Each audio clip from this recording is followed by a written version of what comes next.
नमस्कार। आज हम लोग अपने वीडियो में पढ़ेंगे, ये एंशिएंट हिस्ट्री की सीरीज चल रही है और ये 10वां पार्ट है दोस्तों इसका। इससे पहले हम लोग कल के क्लास में हम लोगों ने पढ़ा था हड़ेक वंश और अभी चल रही है मगध का उत्कर्ष के बारे में हम लोगों ने बताया था। तो हमने देखा था पिछले वीडियो में कि 16 महाजनपदों में सबसे खास जो कोई वंश रहा है तो वो मगध रहा है और उस मगध के उत्कर्ष के भी 3 कारण जो कल के वीडियो में हमने बताया था। चलिए उसी क्रम में हम लोगों ने कल पढ़ा था कि सबसे पहला जो अगर वंश है तो वो है हड़ेक वंश। तो हड़ेक वंश के बारे में कल हम लोग पढ़े थे। तो हड़ेक वंश के जस्ट बाद जो आता है हमारा शिशुनाग वंश आता है। तो नाग दशक जो था हड़ेक वंश का सबसे अंतिम राजा था और अंतिम राजा था तो उसकी हत्या करके शिशुनाग जो है, ऐसा माना जाता है कि शिशुनाग उसका मंत्री था और उसने क्या किया, नाग दशक की हत्या कर दी और हत्या करने के जस्ट बाद 412 ईस्वी में 412 ईस्वी पूर्व में शिशुनाग वंश की स्थापना की। जो इसका काल हम लोग देख सकते हैं 412 से लेकर के 344 तक देख सकते हैं, यानी कि काफी लंबे टाइम तक इसने राज्य किया। हालांकि इससे बहुत सारे क्वेश्चंस आपके राइज नहीं होते हैं, जितने भी क्वेश्चंस राइज होते हैं उन्हीं से रिलेटेड हम लोग यहाँ पे टॉपिक पढ़ेंगे। तो नाग दशक क्या था, ये हड़ेक वंश का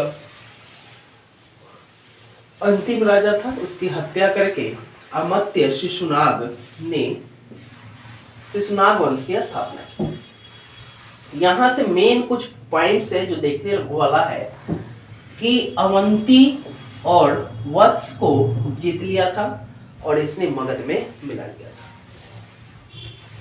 पहले जहां पे अजातशत्रु की बात की थी हमने, तो उसने पाटलिपुत्र को अपनी राजधानी बनाई थी, लेकिन शिशुनाग ने वैशाली को अपनी राजधानी बनाई थी। तो दोस्तों थोड़ा सा ध्यान देंगे, यहाँ पे साली है और साली और ये शिशु, साली का शिशु मतलब थोड़ा सा कोरिलेट कर।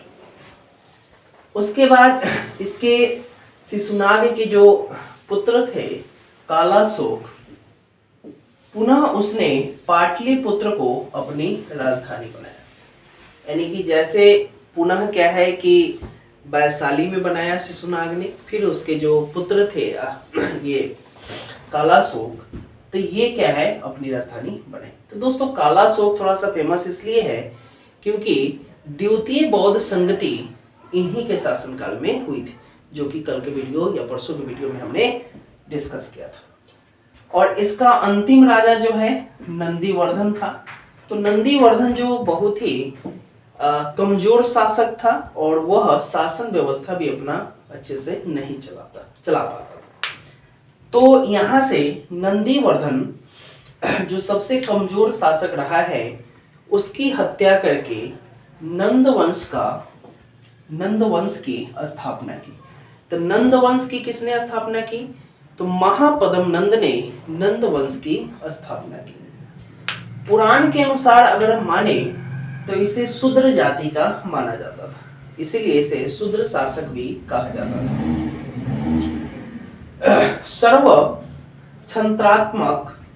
सर्व छत्रांतक एवं एकराट की उपाधि। तो दोस्तों यहाँ से 2 क्वेश्चंस, कम से कम एक क्वेश्चन बनते हैं।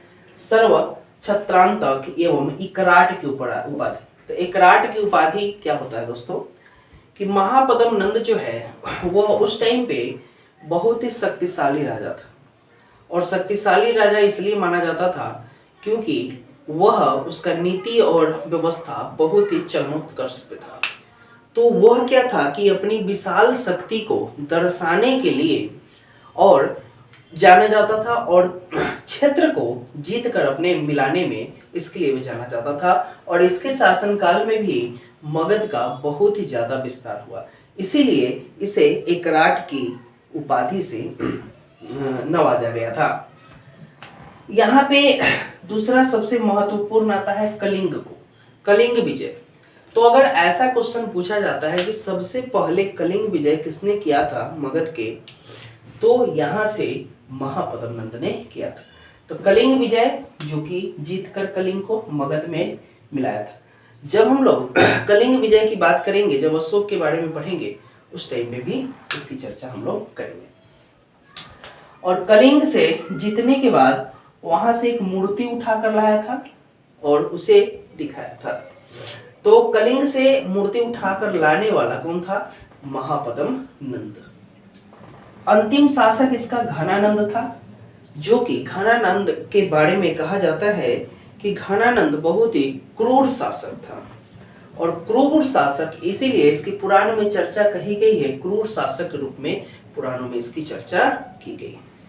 तो ऐसा इनके बारे में माना जाता है कि एक बार जो चाणक्य, जिसे कौटिल्य भी कहा जाता था, कौटिल्य का अपमान किया। और कौटिल्य का जब अपमान किया तो कौटिल्य ने यह सौगंध खाई थी, यानी कि कसम खाई थी कि घनानंद का राज जो है खत्म करके ही दम लेंगे।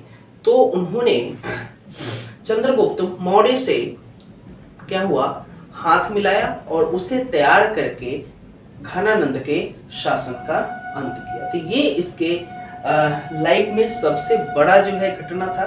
तो इससे भी कुछ क्वेश्चंस पूछे जाते हैं। तो घनानंद का विनाश चंद्रगुप्त मौर्य ने किया, किसकी सहायता से?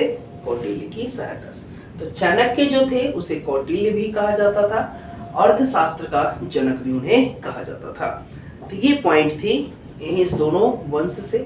अगला जो मेन वंश है, जो मौर्य वंश की बात करें हम लोग दोस्तों, तो ये बहुत ही खास वंश है। इससे बहुत सारे क्वेश्चन से राइज होते हैं। जितने भी ऑब्जेक्टिव बनते हैं यहाँ से सभी हमने कवर किया है।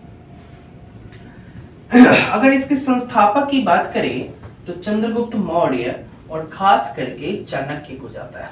इसका श्रेय चाणक्य को जाता है, क्योंकि चाणक्य ने ही कसम खाई थी, क्योंकि घनानंद उसका क्या किया था? अपमान किया था। इसलिए चंद्रगुप्त मौर्य ने मौर्य और चाणक्य मिलकर घनानंद का शासन अंत किया था और मौर्य वंश की नींव डाली थी। मौर्य वंश ही एक ऐसा वंश रहा है जो सबसे लंबा बोल सकते हैं 137 वर्षों तक शासन किया था। अभी हम लोगों ने देखा घनानंद को चंद्रगुप्त मौर्य ने पराजित किया था। अगर चंद्रगुप्त मौर्य की बात करें तो यहाँ से भी कुछ क्वेश्चंस आते हैं, जो कि 345 ईसा पूर्व में इनका जन्म हुआ था। अगर मगध की गद्दी की बात करें तो 323 ईस्वी में, यानी कि 22 वर्ष की अवस्था में चंद्रगुप्त मौर्य जो है मगध की राजगद्दी पर बैठे थे। यह अपनी राजधानी पुनः पाटलिपुत्र स्थानांतरित किया, जो कि आज के डेट में कुम्हरार है। आप देख सकते हैं। अगर चंद्रगुप्त मौर्य की जो राजवंश की बात करें, यानी कि मौर्य वंश की अगर बात करें, तो उसकी जानकारी के स्रोत की बात करें तो जानकारी के स्रोत कहाँ कहाँ से मिले हैं दोस्तों? तो दोस्तों ये स्टार्टिंग के वीडियो में ही हमने डिस्कस किया था कि बहुत सारी ऐसी चीजें हैं जो लिखित रूप में नहीं मिली थी, तो उसे पुरातत्व विभाग के जानकारी और खनन विभाग के स्रोतों से ही हमें सारी जानकारी मिली थी। तो ये चीजें हम जान सकते हैं। तो उसी क्रम में हम लोग आते हैं कि इसके जानकारी के स्रोत कहाँ कहाँ से मिले थे। तो लिखित रूप में अगर हम लोग बात करें तो चाणक्य के जो अर्थशास्त्र था, कौटिल्य के अर्थशास्त्र जो था, जिसमें यहाँ से भी क्वेश्चन कभी कभी आते हैं दोस्तों, इसमें 15 अधिकरण और 180 प्रकरण को सम्मिलित किया गया है। जब चाणक्य पढ़ेंगे तो इन सभी बातों की चर्चा हम लोग करेंगे। एक वीडियो मैं चाणक्य का लेकर आऊंगा, स्पेशल वीडियो, जो कि उसमें सारी डिटेल चीजें पढ़ाई जाएगी आपको। विशाख दत्त की जो मुद्रा राक्षस है उसमें भी चंद्रगुप्त मौर्य की जो है जानकारी मिलती है। अब इसकी मेगास्थनीज की बात करें तो मेगास्थनीज ने इंडिका की रचना की थी। मेगास्थनीज की बात करें तो दोस्तों यह सेल्यूकस निकेटर जो था उसका राजदूत था और चंद्रगुप्त मौर्य के दरबार में आया था। हालांकि चंद्रगुप्त मौर्य ने सेलिकस को हराया था और उसकी बेटी जो हेलेना थी उससे विवाह किया था। इसकी भी चर्चा हम लोग करेंगे। अगला है कहां से जानकारी मिलती है, तो जस्टिन के वृतांत से, क्योंकि उस टाइम पे दोस्तों बहुत सारे जो यूनानी और यूरोपीय जो क्या बोलते हैं व्यापारी थे, व्यापारी नहीं या दार्शनिक थे या आक्रमणकारियों थे, वो सभी क्या है कि भारत पे आक्रमण करते थे और यहाँ आते थे और यहाँ की चीजों को क्या है जांच पड़ताल करते थे और अपनी यात्रा वृत्तांत में उसको सम्मिलित करते थे। तो जस्टिन के वृत्तांत से भी चंद्रगुप्त मौर्य की शासन व्यवस्था का पता चलता है। इसके बाद जो है अशोक के जो स्तंभ लेख जितने भी मिले थे उन सब को जब पढ़ा गया तो उसमें भी चंद्रगुप्त मौर्य के यानी कि मौर्य वंश की चर्चा देखने को मिलती है। तो ये आप 5 चीजें हैं जहां से जानकारी मिली थी, ये 5 चीजें आपको ध्यान थोड़ा सा रखना है। आगे हम लोग बात करें तो मुद्रा राक्षस के अनुसार ये हम लोग बात कर रहे हैं चंद्रगुप्त मौर्य जो था ब्रिसल था। तो ब्रिसल का अर्थ होता है निम्न कुल से था, वो निम्न कुल से था। दोस्तों इसी तरह से जैसे अभी हमने पीछे शिशुनाग वंश की चर्चा की थी, तो इसमें महापद्म नंद यानी कि जो नंद वंश की चर्चा की थी, तो इसमें महान पद्म नंद को शूद्रक शासक बताया गया है। वहीं पे यहाँ भी यानी कि निम्न कुल का जो जिसे ब्रिसल बोला जाता है निम्न कुल का माना जाता है और जो नंदराज का पुत्र था, यानी कि चंद्रगुप्त मौर्य के पिता का नाम नंदराज था। ये देख सकते हैं। यूनानी जितने भी लेखक यहाँ आए उन्होंने चंद्रगुप्त मौर्य को एंड्रोकोटस और सेंड्रोकोटस के नाम से बुलाया था। यानी कि यूनानी जितने भी लेखक थे उन सभी के लेखों में या ये उन सभी के पुस्तकों में चंद्रगुप्त मौर्य की चर्चा है, लेकिन उन्होंने चंद्रगुप्त मौर्य की जगह एंड्रोकोटस और सेंड्रोकोटस शब्द का यूज किया है। प्लूटार्क के अनुसार अगर हम लोग बात करें तो चंद्रगुप्त मौर्य के पास 6 लाख सेना थी और 6 लाख सेना होना एक उस टाइम पे बहुत ही बड़ी उपलब्धि हासिल थी। तो इस तरह से बोल सकते हैं कि मगध के साम्राज्य में जो मौर्य वंश था यह सबसे शक्तिशाली रहा है। आगे हम लोग देखेंगे दोस्तों कि मौर्य जो चंद्रगुप्त मौर्य था वो जैन धर्म का अनुयायी था और उन्होंने भद्रबाहु से अपनी शिक्षा ली थी। तो चंद्रगुप्त जो है भद्रबाहु से अपनी शिक्षा ली थी और जैन धर्म के अनुयायी थे। अभी दोस्तों हमने बताया था कि सेलुकस को हराया था और सेलुकस की पुत्री जो थी हेलेना, इससे वह विवाह किया था और बदले में जो सेलुकस निकेटर था वह काबुल, कंधार, हेरात, मकरान का क्षेत्र क्या है चंद्रगुप्त मौर्य को दहेज के रूप में दे दिया था। लेकिन चंद्रगुप्त मौर्य भी उस टाइम पे क्या है कि 500 हाथी सेलुकस निकेटर को दिया था। क्यों दिया था? बदले में दिया था। तो दोस्तों ये हम लोग देख सकते हैं। अभी मेगास्थनीज की बात करें जो कि सेल्यूकस निकेटर का राजदूत था, इसके दरबार में आया था। तो ये दोस्तों हम लोग देख सकते हैं। और जैन धर्म के अनुयायी होने के फलस्वरूप यानी कि 295 ईसा पूर्व की बात करें दोस्तों, 295 ईसा पूर्व की बात करें तो उन्होंने संलेखना विधि द्वारा अपना शरीर त्याग दिया था। हालांकि दोस्तों आपको पता होना चाहिए, यह हमने जैन धर्म में पढ़ाया भी है कि संलेखना के माध्यम से ही शरीर को त्याग करते थे, यानी कि अन्न जल छोड़ दिया जाता था और इच्छा मृत्यु जिसे बोला जाता था। तो इच्छा मृत्यु के फलस्वरूप उन्होंने अपना शरीर कहाँ त्यागा? श्रवणबेलगोला में उन्होंने अपना शरीर त्यागा। तो दोस्तों इस तरह से हमने आज की वीडियो में चंद्रगुप्त मौर्य के बारे में डिटेल जानकारी ली, शिशुनाग वंश पढ़ा, नंद वंश पढ़ा।